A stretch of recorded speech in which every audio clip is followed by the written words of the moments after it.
What is up, NFL draft fans? It's your boy Jay Tuck, and we are back with another one. And y'all have been liking some of these unfound gems that I've been bringing to y'all attention. So, first one, we talked about the cornerback position.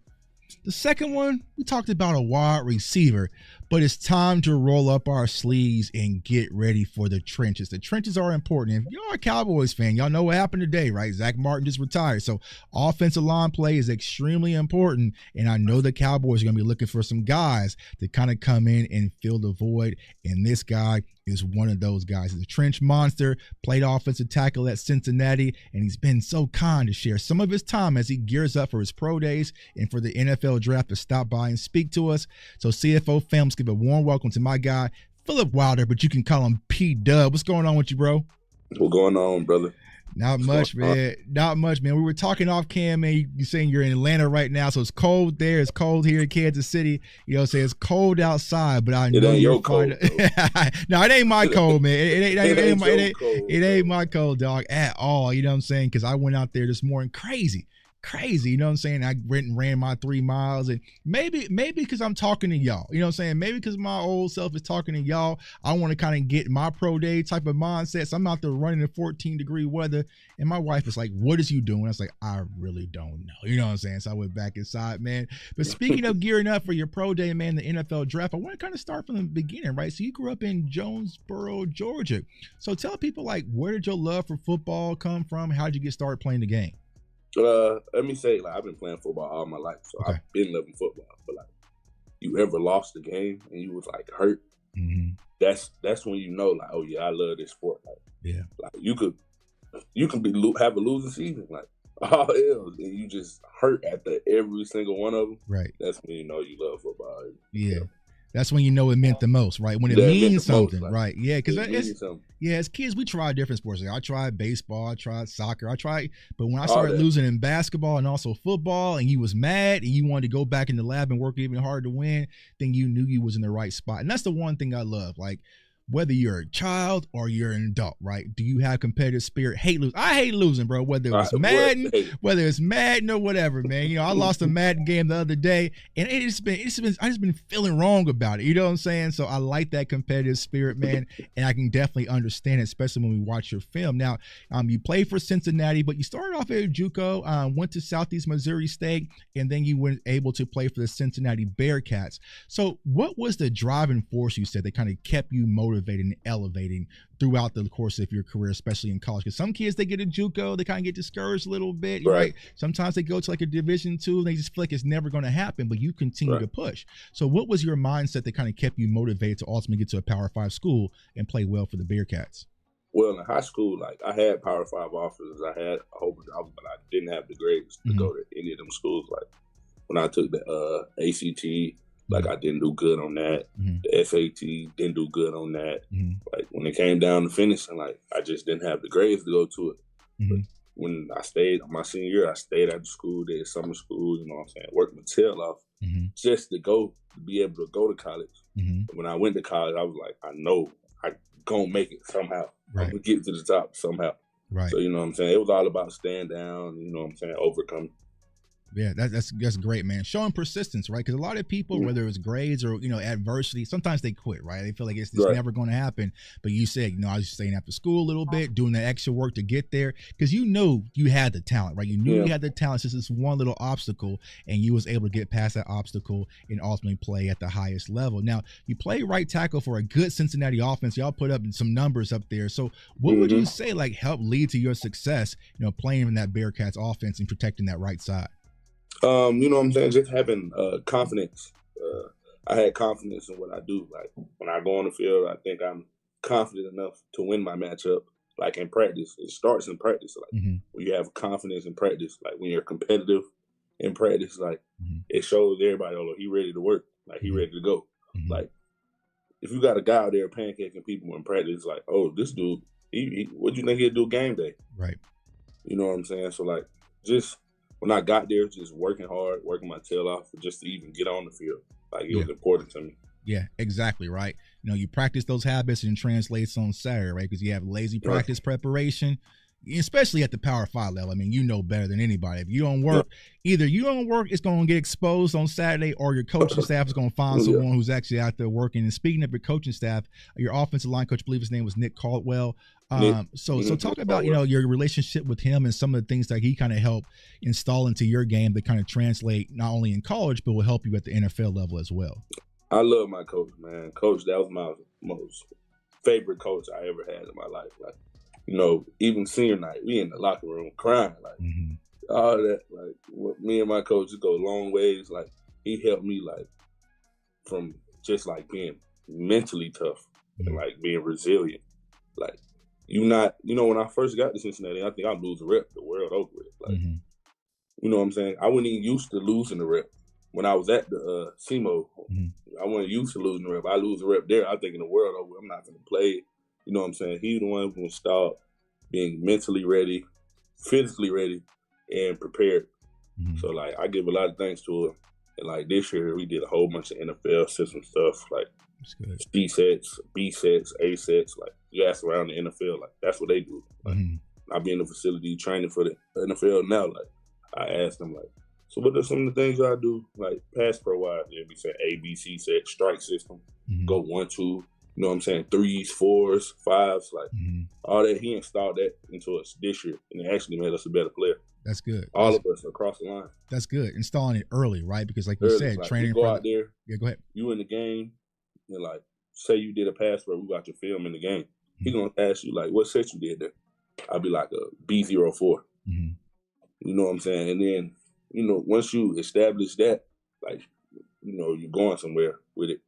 Right. And then once I asked all the NFL players, like, oh, y'all do this too? And they was like, yeah. And I was like, okay, so we one step a little ahead right now. Yeah, exactly. Cool. Ahead of the curve. You know what I'm saying? But that's cool. Why always train to where you're trying to go, right? And I love this, Cowboys Nation. I love this from my viewers because you talking, I don't want to say French, right? But you're talking about B sets, A. See, a lot of people don't understand what really goes into playing the offensive line, right? Because the quarterbacks, they get it. Let's be honest. Now, crazy as it sounds, bro, I know this is probably going to shock you. I was an offensive tackle in high school.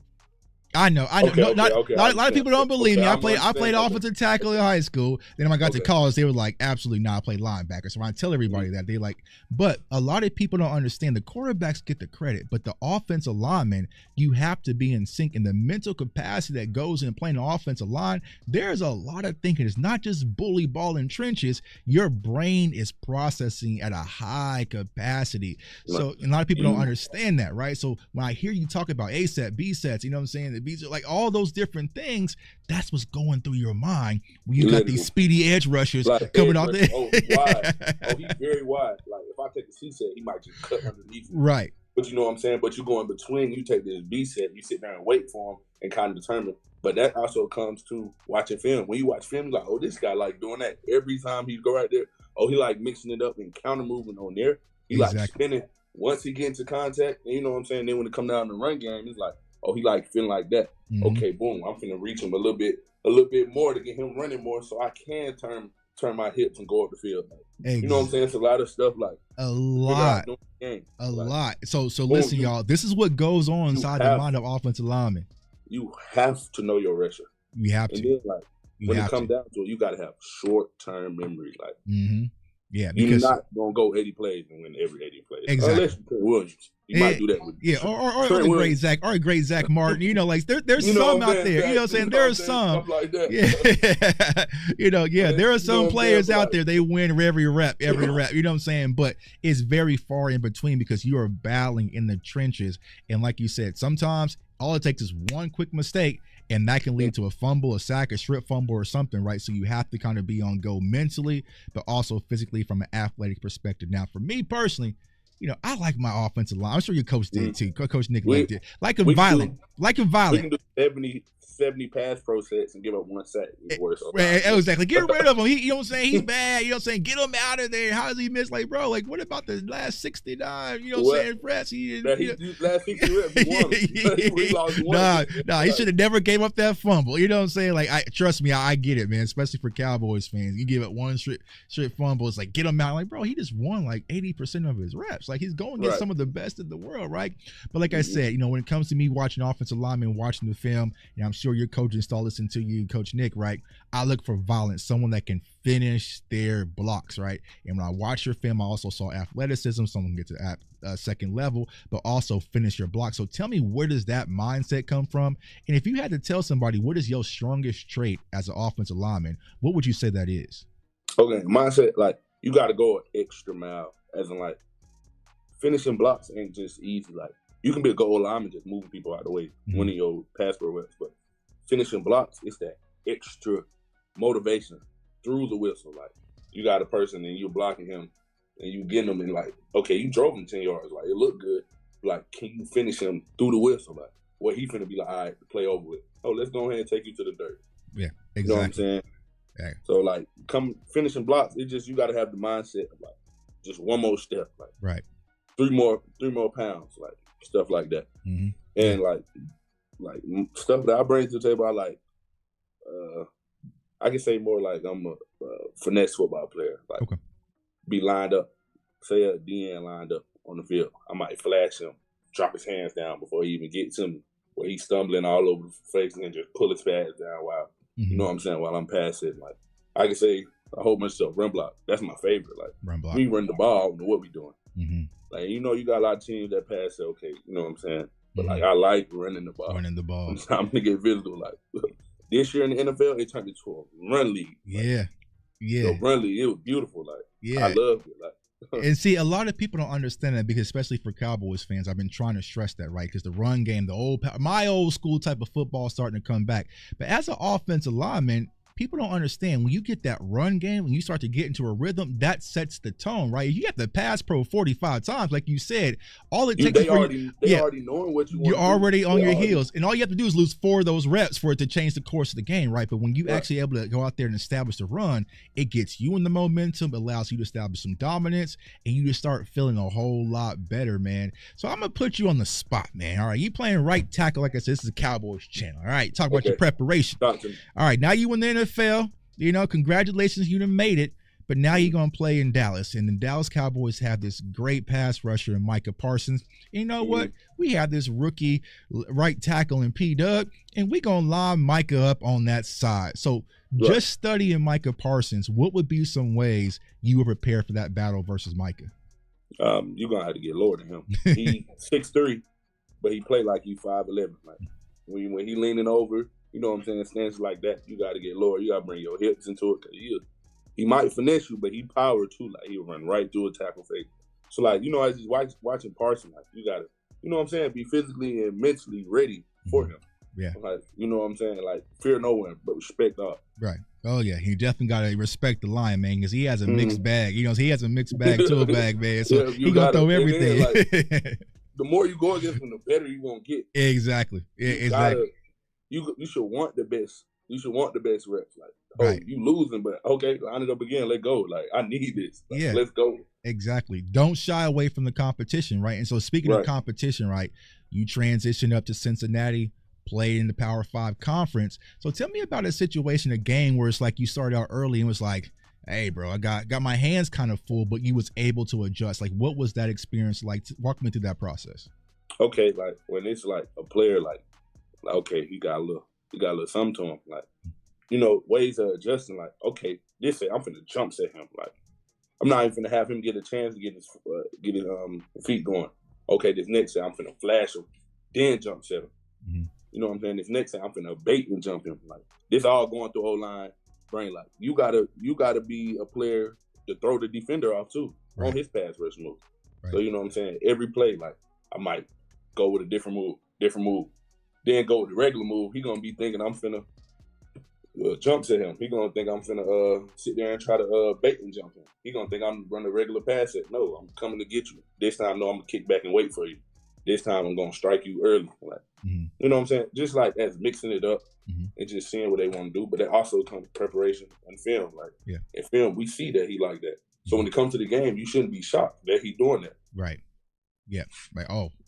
I never knew he was gonna set me up on the outside pass rush and spin back inside. Like more than likely, it's a habit. It's a habit. Right. It's a habit. And it's like I said, I played offensive tackle. Yes, I did. But then I played, outside edge, and I was a linebacker. Right. So my go-to was the club and spin. Like I like, saying, get upfield, get the upfield shoulder, and then spin back. Right. So yeah. So they've seen it 1,000 times. Right. So that's why we talk to defensive edge rushers. Like, okay, you got to have that second move and sometimes a third move as well, because eventually people are going to pick up on it. Now, gearing up for the NFL draft, getting your pro day set up, what are some things that's been your focus in your training that you've been trying to lock in on to make sure that you're prepared for the next level?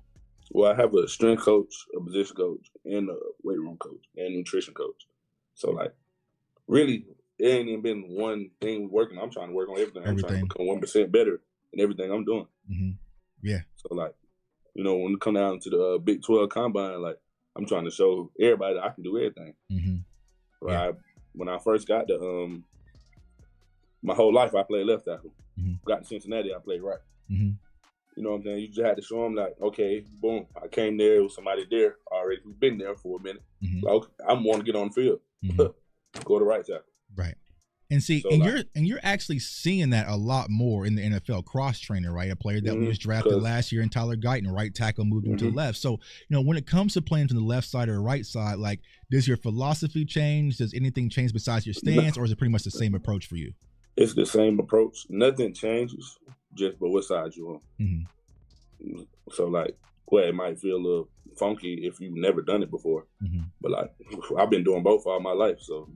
When I went there and I played left tackle in the games at Cincinnati, that felt absolutely normal.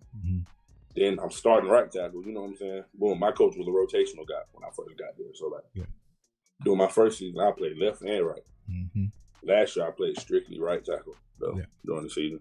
Yeah, that's good, man. That versatility, because like that's what teams are definitely looking for, because you want to have someone you can possibly swing if an injury happens. I know Dallas Cowboys, they play musical chairs with their offensive linemen. They'll take a guard, put them at center, take a right tackle, put them at guard. They'll move you all on, but like, you want to have that versatility, and that's good that you play both sides of the ball. Now, I'm going to kind of also put you on the spot, right? You mentioned gearing up for the combine and also your pro days as well. But if you had the chance to talk to an NFL owner, why should they draft you, Phillip Wilder? Not only the player, but most importantly for me, the man. Why should they draft you, bring you to their organization? Well, drafting me, you getting the confidence guy. You getting somebody with some swagger about themselves. You getting somebody who pretty much you down. I'm gonna make you laugh. I'm gonna make you smile and laugh. I'm pretty much a funny guy. Then as a man, like, I'm a family guy. So, like, family comes first before anything.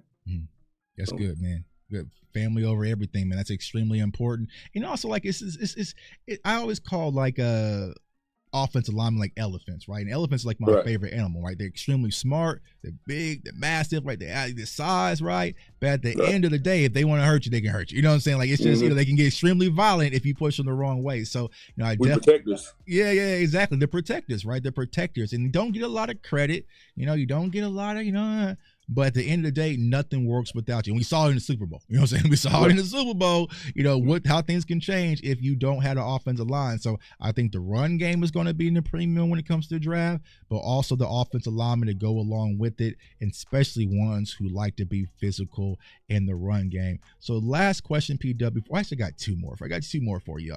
But what would it mean for you to hear your name getting called on draft day? I mean, the world, like, this is what I've been training for all my life. Like, everything. Like, nothing else matters. Like, I get drafted, like, that day is gonna mean NFL draft. Phillip Wilder is on the team. Let's go. Let's go, man. Let's go. And then on the other side, flip side of the coin, right? What does it mean if your name does not get called? I gotta keep going, grinding. Yeah. If your name ain't getting called, you still, like what I say, you got the 9th, 10th round. Them the first people signed off undrafted. Free agents. Like, that's what I think of. Ricky Minicamp. Yep. Exactly. I know my talents, and I know my level of competition, and I know how hard I go when it's time to go. So, like, when you get my chance to go in there and go as hard as I can go, and try to prove everyone, like, everything I got. Facts. facts. And I tell people all the time, like Dallas Cowboys, we the undrafted free agent. Like that, I feel like that's when, you know what I'm saying, our scouts really sit up in their chairs for the undrafted guys, right? And it gives you that opportunity. And sometimes being an undrafted guy is better than being drafted because you get to control where you get to go to. You know what I'm saying?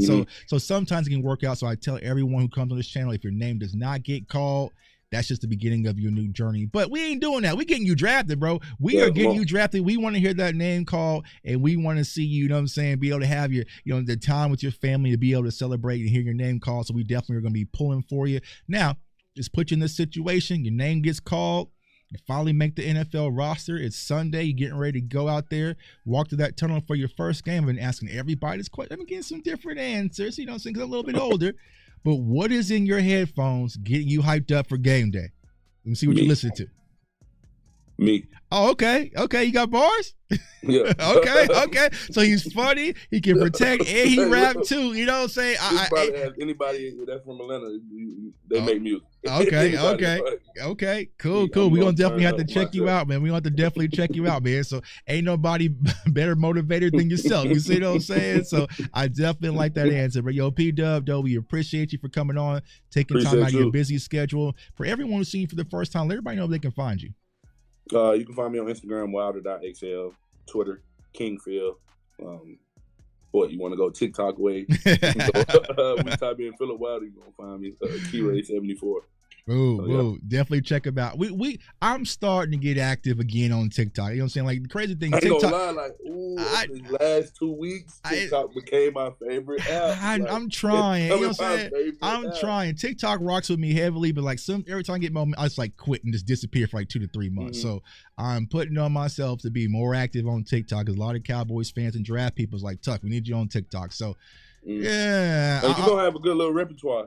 I'm trying, man. But I be getting. I got Instagram, Twitter, YouTube. Like I'm everywhere, and I control everything. So I'll be tired. I didn't want another app, but you know, TikTok. I'm definitely gonna be over there rocking, man. So we definitely have to do some content, man. But P-Dub, bro, appreciate you. Like I said, once again, best of luck as you gear up for the NFL draft. We are rooting for you, pulling for you. Unless you go to Philly, like I'm telling everybody, you know what I'm saying? We pulling for you, we praying for you. Even if you go to Philly, we'll still pray for you, but then you'll come out. You know what I'm saying? I got a question for you. Go ahead. Go ahead. I'm just taking over the interview. How you feel about Philly winning the Super Bowl? It hurt. It hurt. You know, I was there. In New Orleans 2 weeks ago, whenever I was there. And I tell people the craziest thing. So I had tickets to go. I had sweet access and everything to go to the Super Bowl in Philadelphia. To watch the Chiefs and the Eagles. And I came home early, bro. I came home early because I did not want to see the Eagles win the Super Bowl and have to walk out there because I kind of felt it. You know what I'm saying? You wanted to see Pat Mahomes win 3 in a row? Yeah, absolutely. I mean, I'm here in Kansas City. I'm a Cowboys fan. You know what I'm saying? So it's like if I just needed him to stop that so we can get our stuff in order, and hopefully it's us. But it's just like, you know, but the Philadelphia Eagles, man, they're a good team. They went out there, they played hard, you know, and I didn't expect it to go like that, but I expected them to kind of win the game. So it's kind of something that happens when you have, you know, all these different, Howie Roseman putting this team together, and they built a team to win a championship. So it's up to us in Dallas to try to put a team together that can do the same thing. But I wasn't happy. You know what I'm saying? I wasn't happy, but I understood it, bro. Hey, that defense looked... That defensive line looked nasty. I mean, everything. They went in that one-on-one. Yeah. It was nonstop. One-on-one. It was nonstop. Their motor was on go, you know, and this is part of it. So this is why you need offensive linemen to stop that, you know, that filthy pass rush that the Philadelphia Eagles had because they were out there playing great. Rushed 4 all game, dropped 7, and was comfortable getting pressure. So offensive linemen are definitely going to be in the premium when it comes to the draft, man. So we appreciate everyone for tuning in. J-Tuck, CFO Sports. Comment to the channel, like the channel, subscribe to the channel, and turn that notification bell. We got a lot more draft prospects coming on. I will be out there at the Combine next week, up close and personal, interviewing prospects and checking my notes, man, because that's what the draft wizard does, man. I love scouting the draft. I love talking to players like yourself and finding those gems, man, and seeing your dreams come true. And we are pulling for you, P-Dub, man. So turn on that notification bell so you guys do not miss out. We got a lot more interviews, so we want everyone to stay safe, stay blessed, stay encouraged, and let's gear up for the draft, y'all. Peace.